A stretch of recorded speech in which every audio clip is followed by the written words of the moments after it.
A plea for help from the international community for earthquake-stricken Haiti, our top story in Caribbean Newsline for Tuesday, October 9th. From the CMC News Center in Bridgetown, I'm Dawn Paris. Good evening. The Organization of Eastern Caribbean States, the OECS, on Tuesday called on the international community to launch a swift, coordinated and aggressive relief effort to assist Haiti, where the death toll from a series of earthquakes over the last weekend has now reached 17. OECS Director General Dr. Didicus Jules said the 9-member sub-regional grouping stands in strong solidarity with Haiti and urges a rapid international relief effort to support Port-de-Paix and other regions where hospitals are struggling to cope with the hundreds of injured in the aftermath. Haiti was first rocked by a 5.9 magnitude quake on Saturday night, and since then, the French-speaking nation has had to deal with a number of aftershocks, one of which registered 5.2 on the Richter scale. Pleading with the global community to help the struggling nation and not to ignore it amid disasters in other parts of the world, the OECS Director General said, quote, "Geographically, Haiti is among the most exposed nations globally to natural disasters and regrettably the least able economically to withstand such shocks, both in terms of immediate response but also long-term recovery. In the wake of other headline-grabbing recent earthquakes and natural disasters, I urge the international community to remember that the size of a natural disaster does not always reflect the depth of human suffering. We urge international leadership to provide Haiti and its people not only with the compassion, but the emergency and development assistance of concerned and able nations all Haitians urgently need at this difficult time." End quote. The Directorate of Civil Protection in Haiti said that in addition to the 17 dead, at least 333 people have been injured and hundreds of homes have been destroyed or damaged. According to initial assessments, 7,783 families are in need of urgent humanitarian assistance due to the partial or total destruction of their homes. Another Grenadian is taking a case to the Caribbean Court of Justice, the CCJ. This time it's against the Trinidad and Tobago government. On Tuesday, 2 weeks after attorney Ruggles Ferguson announced he was representing a family taking the Barbados government to the CCJ, the lawyer said he was representing a Grenadian who had filed a case against the Twin Island Republic over denial of entry last year. Ferguson said his client, David Bain, is asking the CCJ to decide whether or not Trinidad and Tobago breached his right of freedom of movement under the revised Treaty of Chaguaramas when it refused to allow him into the country on December 14, 2017, to attend a family member's wedding and to remain for a few more days.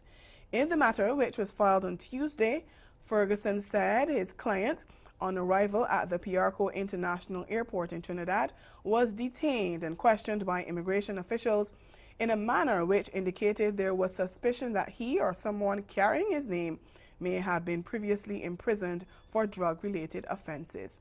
The lawyer said that despite strenuously denying the allegations, the then 59-year-old Bain, who has never been arrested or charged for drug offenses, was sent back to Grenada hungry, tired, disappointed, frustrated, and embarrassed. He said his client felt humiliated and treated as a prisoner without justification. Bain, who holds both a Grenada and a United States passport, said he was not allowed to contact an attorney, family member, or consular officer, and that he was given no valid reason within the requirements of the revised treaty for denying him entry into Trinidad and Tobago. Last month, Ferguson filed a matter before the CCJ alleging that Barbados police had breached the right of freedom of 4 members of a Grenadian family who had traveled to the island to renew their United States visas. The chairman of Trinidad and Tobago's state-owned oil company has described Monday's ruling by the industrial court to grant an injunction stopping Petrotrim from sending home workers as, quote, "not a rational decision," end quote. Wilfred Espinay says the court erred and the company intends to appeal. The court agreed with the Oilfields Workers Trade Union, the OWTU, on Monday. The union had filed the injunction And the court agreed that the retrenchment of workers should be halted pending the hearing of a complaint that the company had not been meeting and treating with the union in good faith. But Espinay questioned the court's jurisdiction to intervene in Petrotrin's operations and told CNC3 News the court should review its decision. It is very unusual that the court is telling the shareholder that they cannot stop an operation. It's almost like telling you, like you are not allowed to invest in an activity or divest an activity. How is that done? I mean, what jurisdiction does the court get into that? But the OWTU has hailed the court's decision as a victory for the 5,500 workers who stand to lose their jobs if the refinery closes by the end of next month as planned. President General Ansel Roger also accused Petrotrin and the government of acting illegally. The jobs of workers cannot be terminated, at least until the industrial relations matter between the union and state-owned Petrotrin is completed. That matter is set to begin on October 30th at 9:30 a.m. And according to President of the Court, Deborah Thomas Felix, it can be expected to be finalized by November 5th, which is before Petrotrin's proposed closure date of November 30th. Speaking outside the court following the conclusion of the matter, which began at 3 and ended at around 5 p.m., OWTU President General Ansel Roger said the union's confidence has been boosted even more. The industrial court would have delivered justice for the workers and for our judicial system. They are breaking the law. I want to make that point clearly. The government, the cabinet, the board, they are all breaking the law. And there can be absolutely no justification anywhere for breaking the law. Referring to claims that the company sent out dismissal letters over the weekend, Roger accused the government of using scare tactics to intimidate workers. Well, opposition leader Kamla Prasad-Besesser also welcomed the injunction and called on the government to rethink its decision to shut down Petrotrin, saying the closure will have a devastating effect on the economy. Meantime, the state-owned Telecommunications Services of Trinidad and Tobago, TSTT, has denied reports that it plans to dismiss thousands of workers as part of a restructuring exercise. In a statement, the company described as fabricated sensationalism, media reports that it is to be renamed and thousands of employees sent home. The TSTT said it has no intention of planning a new company and firing all 2,091 workers, including 158 temporary employees. But it said it would undertake a skills assessment to ensure employees have the right tools and training to move into the new direction of an agile broadband communications company, and that no decision affecting staff would be made without involving the company's recognized majority unions. Acting Director of the Guyana Prison Service, Gladwin Samuels, on Monday announced that prison officers who speak out against corruption and other illegalities committed by their colleagues will be rewarded. And he's sending a warning to prison officers and members of the public caught attempting to smuggle contraband into the prisons that they will continue to face the full force of the law. Samuels says there are plans to intensify surveillance. We get more in this HGP Nightly News report. The Guyana Prison Service has had cause to write to the Ministry of Public Service recommending the dismissal of some 15 prison officers so far for this year. The dismissals are all linked to trafficking-related offenses. Within recent months, a number of contraband and prohibited items were discovered in the prisons, while some officers have been caught in the act. There are some instances whereby persons can be charged departmentally. It is based on what they are found with. The Prison Act gives provision for that. There are also some matters that we will refer to the police for them to be charged criminally. This would be, for example, someone who is caught in possession of narcotics. We do not deal with those matters internally. However, recently we've had the discovery of rum. Those persons have been tried departmentally. The matters were adjudicated and their dismissal has been recommended. These people, these officers are obviously paid. They're given a salary. Do you think by increasing their salaries would deter them from engaging in such acts? You know, there's a saying, the more you get, the more you want. I am of the view that there is a need for persons to be better compensated, and I believe that it can result to persons being less involved in criminal activities. Samuels is aware too that the culture of prison when it comes to trafficking is, once one is involved, it's difficult to get out of. Prisoners are already aware that you're a member of the trafficking ring. So for you to then isolate yourself or pull yourself out, they tend to use those the past record of you against you. So it is difficult for persons to actually slip away from that. What we have to do is be more creative in terms of our method of detecting those persons who are engaged in such activities. During our exclusive interview, the director made an incentive announcement for those officers who see and tell. So with effect from today, October 8th, what I will do is that for those prison officers who can bring forward information as it relates to persons who are engaged in trafficking of contraband into the prison, and not only hint at persons who are doing so, but bring valid information that will lead to them being detected and either being charged departmentally or criminally. I'm going to go on record as saying those persons with effect from today will be given a reward for their for coming forward with such information. And based on the magnitude of the information, they will be given between $15,000 to $25,000.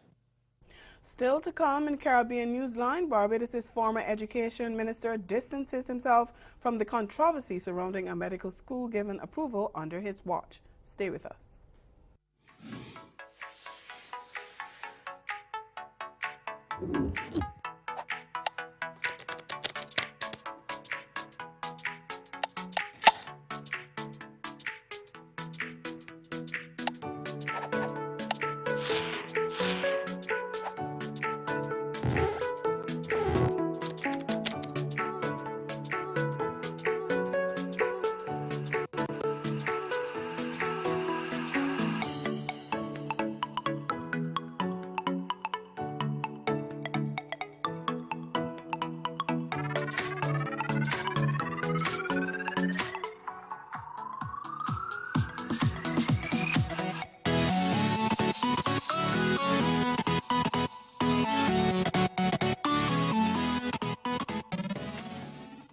Well, if someone from the federal government were to knock on your door this week and present you with an invoice for $138,330, what would you do? Slam the door, laugh in his face, recoil in shock? Well, I hope you're sitting down, because if you're a working American, that's your share of the national debt, which just recently surpassed the $21.5 trillion mark. $21.5 trillion.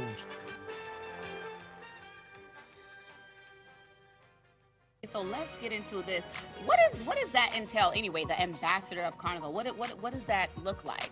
Well, what it looks like is that I think just happened kind of naturally. Okay. I'm historically the youngest band leader anywhere.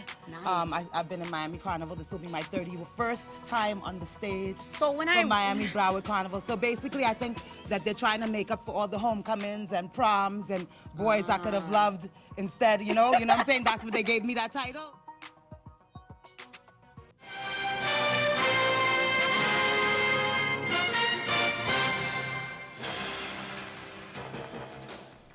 We continue in Barbados, where the cabinet minister under whose watch a medical school whose chief executive officer has been arrested for fraud was given approval is distancing himself from the saga.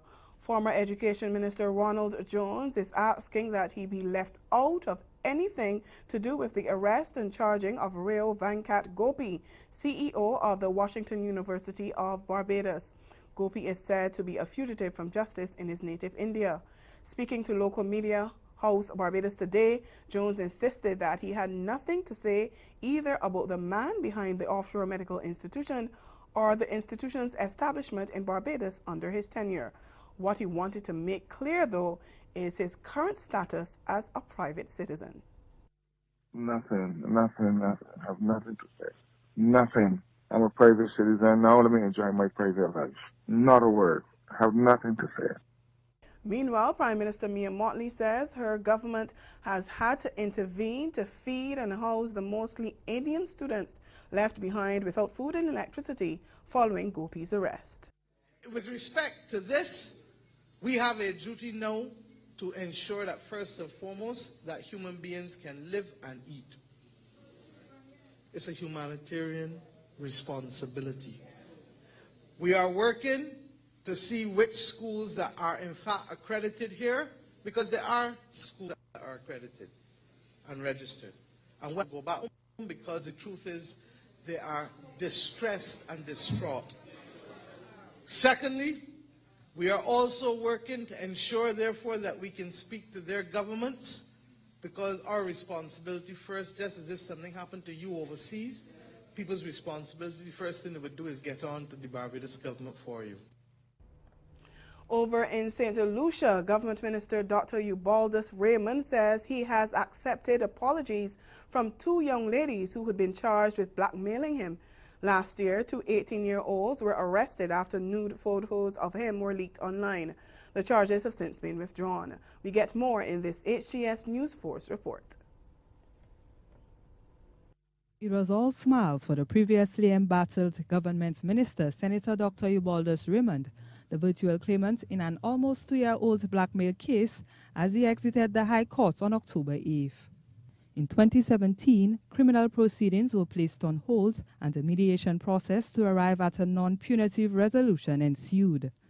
Keshabi Alexander and Keshel Louis, the 2 young women accused of attempting to blackmail Senator Raymond, formally read out apologies in court as part of the mediation settlement. Senator Raymond accepted. He spoke to News Force after court. To me, that was the best way to go forward. I didn't want to expose these young ladies to life imprisonment, not life imprisonment, but time in prison. I believe, again, that forgiveness is the best way to go forward with such case, and that's exactly what I did. I have forgiven both of them. Senator Raymond in turn read out a statement of his own to the 2 defendants, which reads in part, quote, "I quickly came to my senses to acknowledge that forgiveness is stronger than revenge and hate. I could not have allowed myself to become a victim twice," end quote. Senator Raymond continued, "It is my hope that they, Keshabi Alexander and Keshel Louis, forgive themselves for their criminal act of blackmail against me," end quote. The accused evaded News Force cameras after the hearing. I wish them well, and I encouraged them, and I told them that though they cannot erase their past, their scar, however, they need to focus on the future. And I encourage the young people of this country that to take the path of hard work and dedication for therein lies the success. Absolutely not the path of crime. Crime should never be part of the young people's agenda as a way of trying to earn a living. Police formally charged Keshabi Alexander in last January. Keshel Louis was charged in April. They were both about 18 years of age and past students of the Safa Louis Community College. They were accused of attempting to extort money from Senator Raymond by threatening to leak his nude photographs and salacious texts to the public. Senator Raymond has never denied the authenticity of the photos and texts. Ahead in Newsline Sport, Jamaica's Sunshine Girls kick off their Netball World Cup campaign with a bang. This hurricane tip comes to you compliments the Caribbean Disaster Emergency Management Agency and the Caribbean Media Corporation. Be prepared. Remain dressed with shoes in the event that an evacuation is required.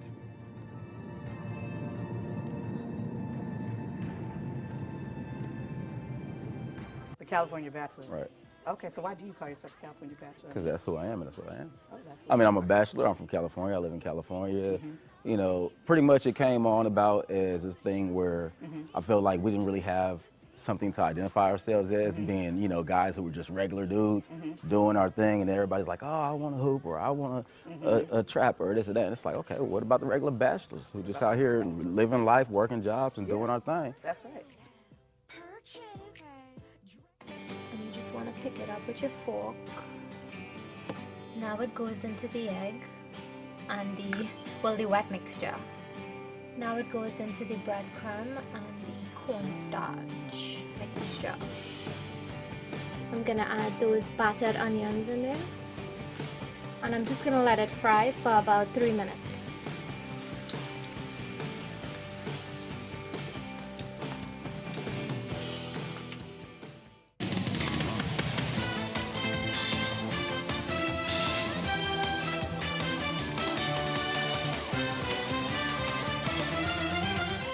Continuing with sports now, Jamaica's Sunshine Girls kicked off their World Cup campaign with a bang after taking this lead in Sunshine Series against arch rivals Trinidad and Tobago over the weekend. TVJ's Trishana McGowan reports. Head coach Marvet Anderson and assistant coach Winston Nevers got their feet wet and in glorious fashion after the Sunshine Girls beat rival Trinidad and Tobago in Game 1 of the 2-test series. The team got off to a slow start, and in the first quarter only scoring 14 goals to Trinidad's 12. But with a few changes, things got better in the second quarter, and the Sunshine Girls added 17 goals, closing out the quarter 31-23. The coaches rang in more changes, and the world number 4 ranked team came out after the halftime break, only scoring 9 goals to Trinidad's 5, and in the third quarter 40-28. With a sip of water to resume the final quarter, Jamaica outscored Trinidad, netting 21 goals and restricting Trinidad to 12. But despite a slow start and lapses in between quarters, Coach Anderson is breathing sigh of relief with a win to her name on home soil. I'm proud of the ladies. I know that the ladies, they would have pulled it off in the end. Shaky first quarter, but I understand. It's been a while since they have played in front of their home crowd. But these ladies understand netball. They know what it takes to win, and they are always up to the task. Captain and one of the world's best goal shooter, Janelle Fowler-Reid, is beaming with excitement for the win to start a busy October for the Sunshine Girls. However, Fowler-Reid thought she could have contributed more inside the goal circle after missing 5 goals, netting 34 goals from 39 attempts. She was assisted by Shanice Beckford's effort of 14 goals from 19 attempts. Personally, I thought I could have done more. I thought I missed 4 shots, and that's not good enough. But personally, I thought I could have been a bit more stronger in the circle and just made some more accurate passes. However, as I said, we're getting better throughout the series, and I still have room to grow no matter what. The Calypso girls were not totally outdone, with strong playing in their attacking area. 20-year-old wing attack Chantel Sumengal, with an impressive game, delivered well to her goal shooter Samantha Wallace, who recorded 34 goals from 39 attempts. This competition is very important for us, seeing that we are preparing for World Cup next year. This competition is very important for us in our preparation. With a youthful, boosted team against an experienced and strong Sunshine Girls team, head coach Wesley Gomes is pleased with the results from his Trinidad's team. Well, I thought we were very competitive in the first half. We came out very flat in the third quarter, and well, that reflected on the final score. We plan to do some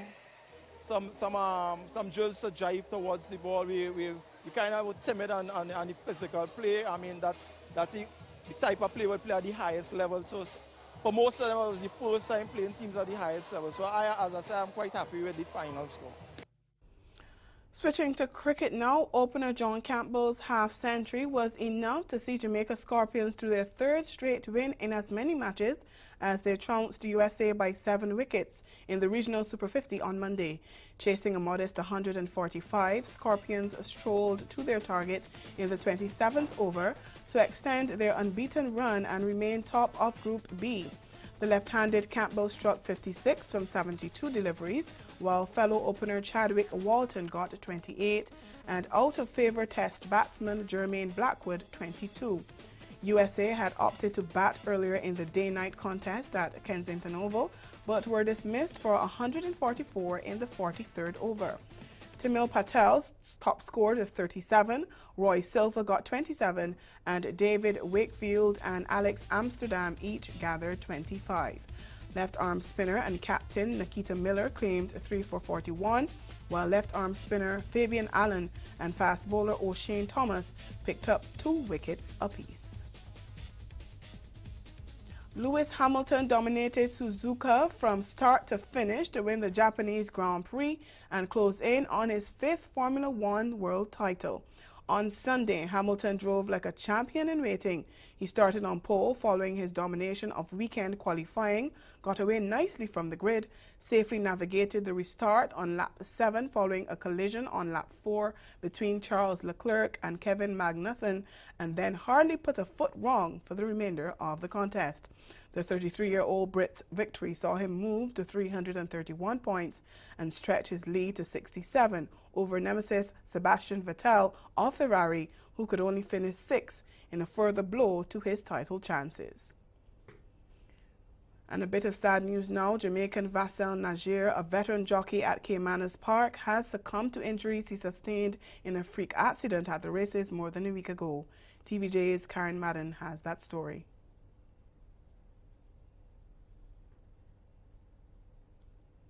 Had been good for the veteran rider in the aftermath of a nasty collision with Horse Perfect Asset. Despite several surgical procedures, Najir died at the Kingston Public Hospital on Monday morning.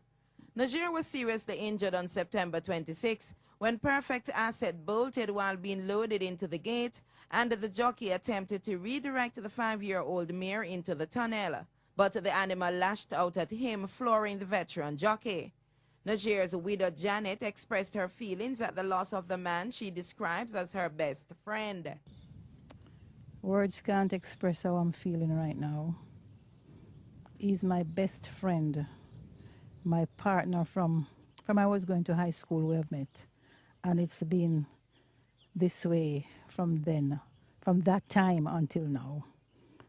So I can't express in words how I'm feeling and how I'm going to cope with it. It's like my life is gone too. And his daughter Natalie took solace in the fact that her father loved working with horses, but she was also angry at aspects of her dad's treatment in the immediate aftermath of the accident. One good thing about it, he died doing what he loved the best. He loved horses. I think he loved my mom more, but he loved horses. That's the second thing he talked about other than my mom. And the third thing was about getting fit. Always stay fit. Yeah. And he was kind to animals, and that's why this happened, because he didn't want to see the horse get hurt, and he didn't want to see anybody else get hurt either. You know, so it kind of hurts. And I didn't like the fact that they left him on the ground for such a long period of time before taking him to a hospital. That has me upset. And that's the sport. We'll be right back. Corn Festival? Well, here's your chance to know more about it. You are invited to experience an exciting blend of food and music at the Carriacou Corn Festival, which explores a variety of ways corn is prepared for eating. Activities also include a local string band and steel band music, quadrille dance performances, domino competition, and much more to keep everyone entertained. Whether your taste buds tingle towards cornbread, corn soup, or the ever-popular roast corn,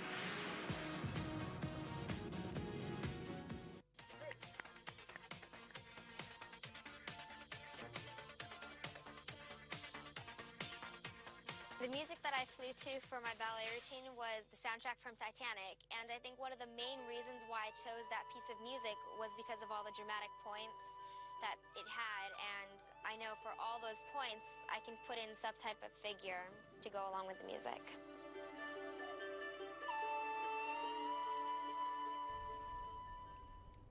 That's Caribbean Newsline. For news and sports around the clock, log on to CanonNews.com. For more of our programming, log on to CaribVision.tv and subscribe to CaribVision's YouTube channel. We'll be back here again tomorrow. But from all of us at CMC News, thank you for watching and good night.